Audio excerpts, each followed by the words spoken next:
Bapak, ada kekhawatiran dari masyarakat sipil, Pak.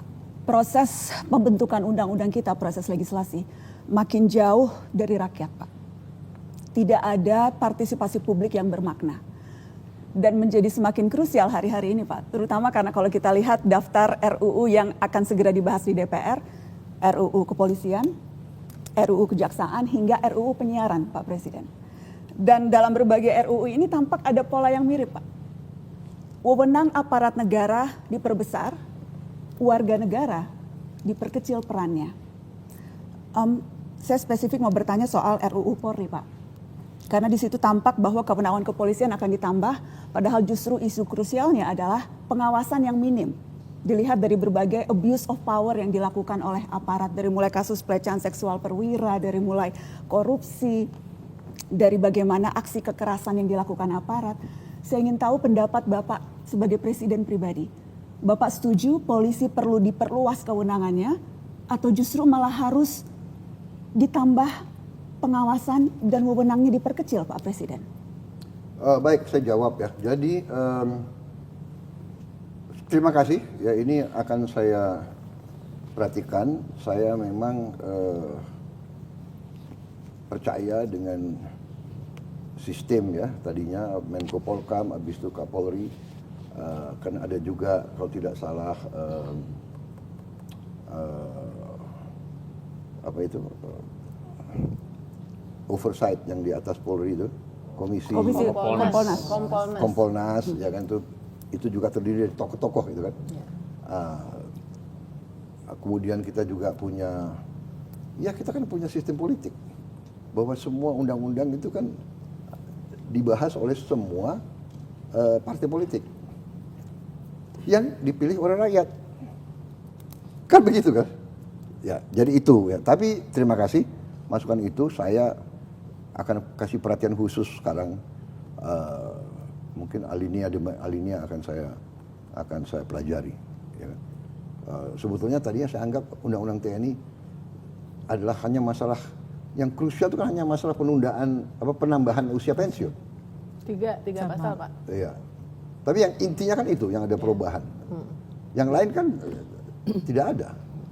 Tapi kita nggak tahu ada apa enggak, Pak. Soalnya nggak pernah dibuka. Loh, tapi kan dipelajari oleh semua partai, termasuk partai oposisi di luar pemerintah kita.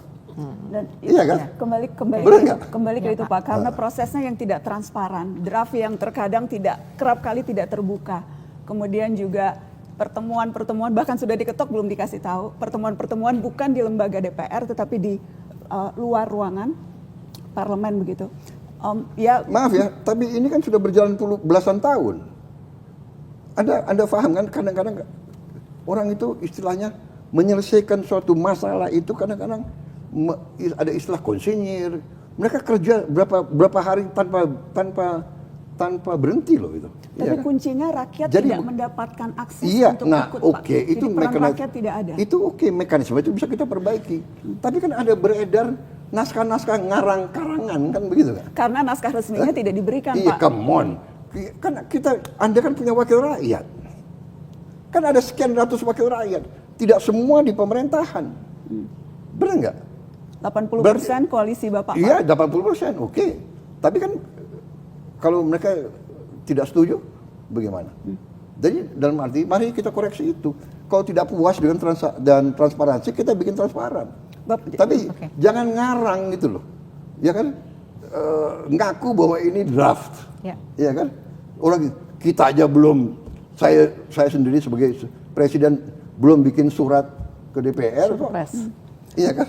Pak boleh tadi Pak, apakah Bapak sependapat bahwa perlu, enggak, ini pertanyaan yang tadi belum dijawab. Apakah Bapak sependapat bahwa polisi perlu diperluas? Apakah polisi perlu diperluas kewenangannya, Pak, sesuai dengan minimal draft yang saat ini kita lihat beredar? Ya udah lihat draft yang beredar. Saya akan pelajari draft itu. Tapi pada prinsipnya Bapak setuju polisi perlu ditambah kewenangan atau tidak, Pak? Pada prinsipnya polisi harus diberi wewenang yang cukup untuk melaksanakan tugasnya. Ya. Kalau dia sudah diberi wewenang cukup, ya kenapa harus ditambah? Jadi ini tinggal kita menilai secara arif gradasi itu, ya kan?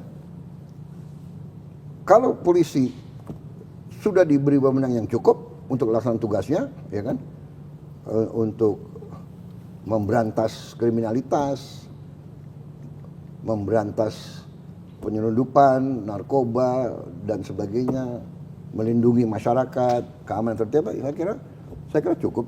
Kenapa kita harus, ya kan, mencari-cari? Menurut saya. Pak, ketika Oke, tadi baik. Bapak, ketika Maaf, sorry, waktu satu kita lagi, sudah satu lagi, habis. boleh, Pak? Kita harus berikan dulu kesempatan kepada yang lainnya, Pak. Gak apa-apa, Terima saya bisa. Oke. Terima kasih layani. Bapak. Tadi Saya saya layani. mau follow up ketika Bapak bilang sudah memperingatkan dan nanti sebelum nanti akan ambil tindakan kepada kepolisian. Tadi Bapak mengatakan itu. Tidak hanya kepolisian, semua Seluruh lingkup aparat. institusi. Ya. Nah, ukurannya apa, Pak? Mana momen indikator yang Bapak rasa ini memang sudah waktunya ambil tindakan? Apakah beragam kasus yang terjadi belakangan? Apakah itu belum cukup untuk Bapak mengambil tindakan seperti tadi kata Bapak? Saya kira kita bisa melihat, ya, saya umpamanya nanti akan menilai apakah penyelundupan narkoba berkurang. Kedua, apakah penyelundupan barang-barang terlarang berkurang, ya. Intinya itu yang saya sampaikan ke semua aparat penegak hukum. Narkoba harus kita perangi, sangat berbahaya untuk anak-anak kita, cucu-cucu kita. Very dangerous is narkoba, ya. Kemudian penyelundupan barang-barang itu membunuh pabrik-pabrik. Itu berarti membahayakan kehidupan ratusan ribu rakyat kita. Itu saya sampaikan kepada Kapolri, saya sampaikan kepada Jaksa Agung, kepada penegak-penegak hukum lain. Saya minta diperhatikan masalah ini. Menko Polkam juga sudah jelas. Jadi penyelundupan narkoba, penyelundupan barang, kemudian manipulasi, fraud, ya, penipuan, terutama di bank-bank dan di kong kaling kong antara bankir, pengusaha untuk menjebol atau mengemplang hutang. Ini kriteria yang saya sudah berikan, dan ya sekarang saya lihat sebagai contoh, Jaksa Agung, polisi dibantu TNI bertindak.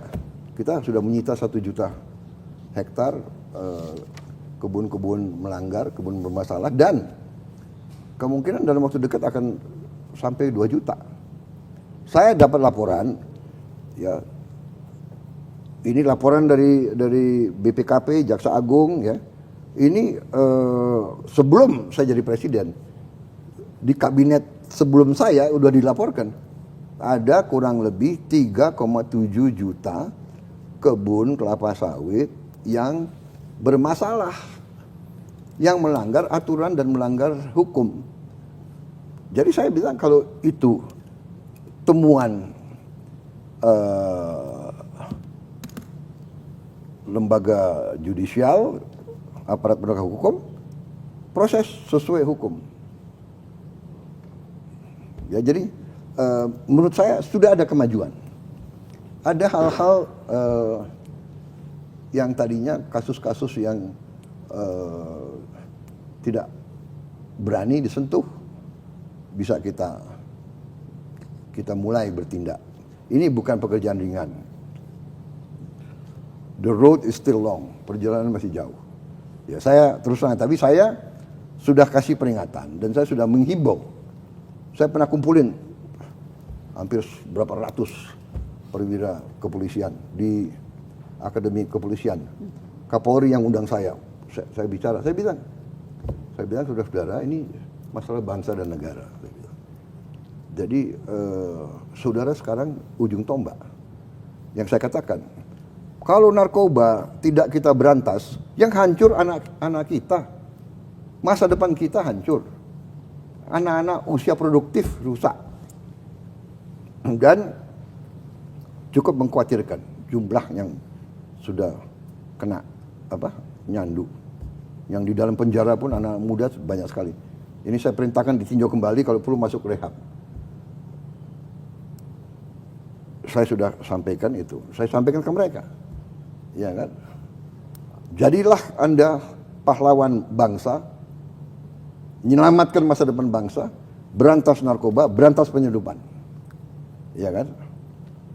Itu himbauan saya kepada mereka. Dan saya orang yang berpikir positif, ya. Sometimes we have to give positive reinforcement. Jadi kita himbau, kita kasih kesempatan yang berprestasi. Ada seorang petugas kepolisian berhasil menangkap, membongkar penyeludupan. Ya kita naikin pangkat luar biasa dan sebagainya. Ya.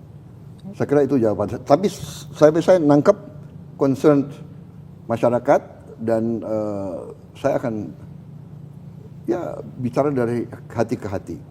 Keberhasilan negara yang kuat antara lain keberhasilan daripada tentara dan polisinya menjadi baik, menjadi unggul. Ini pelajaran sejarah. Negara itu kuat. Saya sampaikan, masalah korupsi ini masalah yang sangat penting. Kita harus berani untuk mengurangi kalau bisa sampai sekecil-kecilnya. Kalau enggak, ya hancur masa depan kita karena kekayaan kita hilang, ya kan? Yang bisa dipakai untuk membantu orang miskin dipakai hanya segelintir orang. Tapi ya alhamdulillah ya saya merasa ya dalam berapa tadi 5 bulan yang laporannya kita bisa selamatkan cukup besar ya. Hampir potensi kerugian yang kita selamatkan itu 1.440 triliun. Itu dari 1 juta hektar kelapa sawit aja yang bisa kita selamatkan segitu. 480 triliun setahun. Kalau dikali 10 tahun ya demikian. Pertamina juga kita bisa selamatkan kerugian yang sekian banyak. Ini baru 150 hari tuh, sekian, ya kan? Nah kalau kita lihat pengungkapan yang lain, ya saya kira prestasi kita total pengungkapan sebelum 20 Oktober itu 645 triliun. Jadi I think we are moving fast. Tapi saya terima nanti akan saya bicarakan dengan tokoh-tokoh koalisi supaya ada transparansi. Tiap undang-undang ya ada dengar pendapat, undang semua stakeholder dibahas, ya kan? Tapi juga kita harus juga nanti mungkin Mensesnek dan tokoh-tokoh kita bahwa naskah yang sah itu diungkapkan kepada masyarakat. Ini yang sah naskahnya supaya nggak beredar macam-macam fiktif. Tapi ini kan biasa orang Indonesia kan, benar nggak? Sebelum saya umum ke kabinet sudah banyak daftar kabinet yang beredar dan yakin gitu loh. Ya kan, saya bicara orang dekatnya Pak Prabowo. Iya kan? Harapan itu Pak. Daftar harapan. Orang-orang yang ngarep mau. Terima kasih Bapak Presiden. Jadi titip RUU Polri ya Pak. Untuk dikawal Ya, langsung. Titip RUU Polri, Pak. saya berkepentingan karena kita butuh polisi yang terhebat. Terhebat yang bisa diawasi. That is kunci. Karena kalau enggak, kita lihat negara-negara lain ya, aduh, akhirnya, tapi tidak hanya polisi, tentara pun banyak yang sudah jadi satu sama kartel. Kalau lihat di Meksiko, ya kan, di Meksiko ada kasus, maaf, jangankan kepala polisi atau panglima tentara, presiden ada yang terlibat ya di Meksiko, ya kan, akhirnya dia lari dari Meksiko. Bayangkan kalau presiden sudah bisa dibeli oleh kartel narkoba. Ya kan? Ini terjadi di banyak negara. jangan mengira bahwa kita ini imun terhadap bahaya-bahaya itu gitu loh. Ya kan? Makanya check and balance, transparansi yang benar itu sangat penting. Sangat penting, ya kan? Karena yaitu power tends to corrupt. Absolute power corrupts absolutely. Jadi ini memang benar itu, ya kan? Jadi memang apa itu istilahnya apa itu? Istilahnya apa? Ngeri-ngeri apa? Ngeri-ngeri sedap. Ngeri-ngeri sedap. Ya, terima kasih. Terima kasih.